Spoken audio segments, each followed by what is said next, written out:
And, of course, one thing we've been talking about, as you heard Paul Ryan off the top, is Obamacare. What's going to happen with this? Our guest right now is Joe Klein. He's the author. He's an attorney with a Harvard law degree. He's been a UN correspondent. He writes for Front Page Magazine. Joe, how are you? I'm doing fine. Thanks for having me. Good to have you back on again. Do you believe that we're going to see Obamacare go away? Do you think it's going to go away on its own? Or do you think we'll see this repeal and replace plan that Paul Ryan wants? Well, let me first say that although what Paul Ryan and the Republican leadership propose is far from perfect, from at least what I understand about it, number one, it's a first step. They have a phased rollout to undo most of Obamacare. And secondly, it's a lot better than Obamacare. So I think that when this legislative process kind of continues to roll on, some call it like making sausage, it's a messy process. But I think that there'll be some compromises, enough to maybe pull some of the conservatives in the House and the Senate who are now opposed to Ryan's bill over to allow get a majority vote in both the House and in the Senate for this first phase, because all you need in the Senate under this reconciliation process is a majority vote. The Democrats can't filibuster it. Yeah, I guess my concern about it, from the people on the right in the House Conservative Caucus, is what Jim Jordan said about it last night. He's continued to hammer this every time he's gotten in front of a camera. Let me play this real quick for us. And we told him we were going to repeal Obamacare and replace it with something that's going to bring down the cost of insurance. That's what we told him. This legislation that the speaker's brought forward doesn't do that. We didn't tell the American people we were going to repeal Obamacare, but keep some of the taxes in there. We didn't tell the American people we were going to repeal Obamacare and take the Medicaid expansion and extend it. We didn't tell them we were going to repeal Obamacare and get rid of the mandate, but yet bring back this 30% penalty that's in the bill. We didn't tell them we were going to have this insurance subsidy in the bill either. So let's do what we said. Right now, the thing that should unite us is what we all voted on before. So Jordan is a fan of bringing back whatever they voted on back in 2015. I don't agree with everything he said there, but they keep hammering those same points every time they get on TV. Yeah, no, I heard him also, and I've heard others, conservative opponents of Ryan's bill, make similar points. The problem, Ronald Reagan used to say, if you get 80%, don't sweat the other 20%, or that eventually you'll make some progress even toward getting some of the 20%. You've got too many factions, even within the Republican Party. Some of the moderates who think this bill takes away too much, the conservatives who think it goes too far.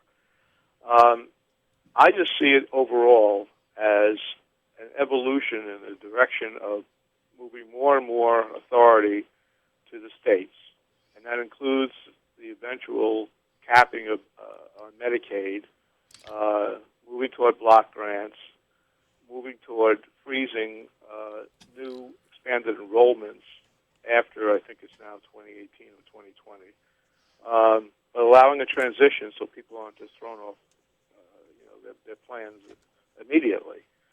So I think it's directionally, it's where the conservatives have said they want to go. That may not be fast enough. Right. And also, as far as the mandate, it's really inaccurate to say that the surcharge he was talking about is 30% surcharge. If somebody decides to give up their health insurance, and there's a gap of over, I think it's 63 days, and then suddenly they're not feeling well, or they get a diagnosis, and they want to come back and buy insurance to cover this condition. They're essentially gaming the system and indirectly imposing costs on others who've been paying premiums all along. So it's fair to charge a surcharge in that situation. The difference between that and a mandate is that whether you want to or not, and you're just young, you feel healthy, you are healthy, you don't want to buy the Obamacare mandated set of coverage, that has nothing to do with you. And so you either have to buy this Christmas tree of package of all kinds of things that have nothing to do with you, or face a penalty. That's not the case under the Ryan bill. It's only if you want to come back on after deciding not to, have continuous coverage, that you do pay a surcharge to disincentivize gaming the system. So that's why I think, I respect Representative Jordan and I respect what he says, but I think he was simplifying some things a little bit too much. Yeah, I would tend to agree with that. We're talking to author Joe Klein. Joe, what about the political fallout? At the top of the show there, I played a bite from Paul Ryan, who said that, 2018 is going to be a bloodbath for Republicans if this doesn't pass. I would think that if they don't get something done, voters are going to hold them responsible for that. Well, I put it a different way in the article I wrote about this. I'll just read it because I think it says the same thing, but a little bit wordier. I just said, unfortunately, if too many conservatives in Congress remain steadfast in their opposition to the proposed health care replacement legislation because it is not ideologically pure enough for them, they'll end up with the worst of all worlds. The status quo, which means Obamacare, which is in a death spiral, and the wrath of the voters who expect the Republicans with control over Congress and the White House to finally eliminate the worst features of Obamacare. And that's really what I think many of the Republican candidates running against Obamacare were talking about. They weren't saying explicitly that we're against all types of subsidies or that we have to eliminate the current Medicaid expansion all at once. They were talking about the worst features of it, that individual mandate, which will be going away, right, and the ever increasing open-ended expansion of Medicaid, draining more and more money from the federal government, and that's going to be capped. It's a question of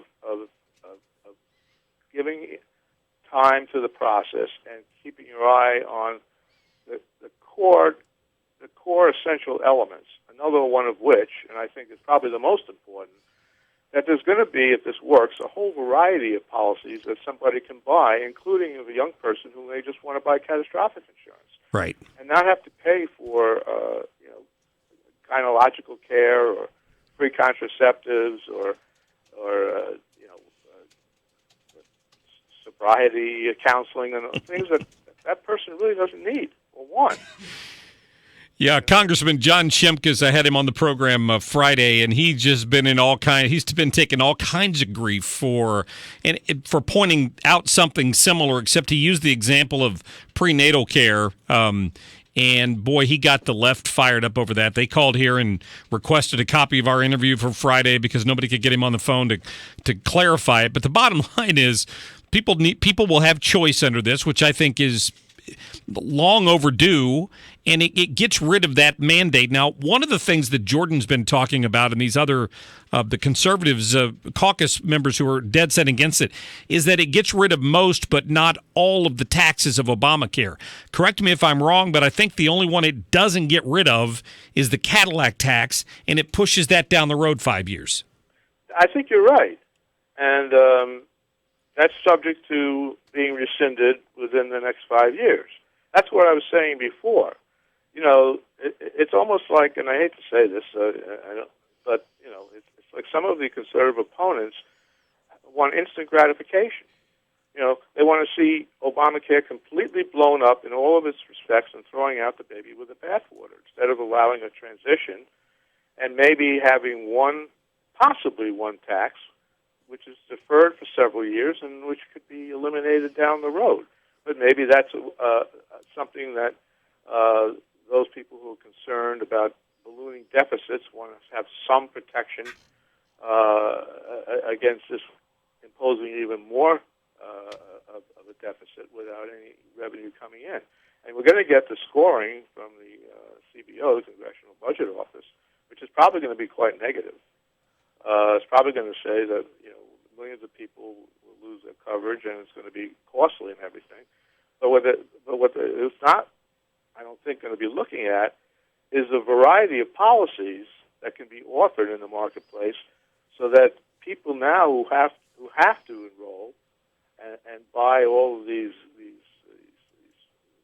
Christmas tree of offerings that they don't need can just choose, if they want, a lean, stripped-down policy that just covers real catastrophic insurance, which is what health insurance, that's the scary thing, that you can go bankrupt if you get a horrible illness or accident. And I do think keeping the pre-existing, the prohibition on not allowing people with pre-existing conditions to get a policy, I think that makes sense. I mean, and set up risk pools, which I think they're talking about. Yeah, I think they're going to have to do that. That's for sure.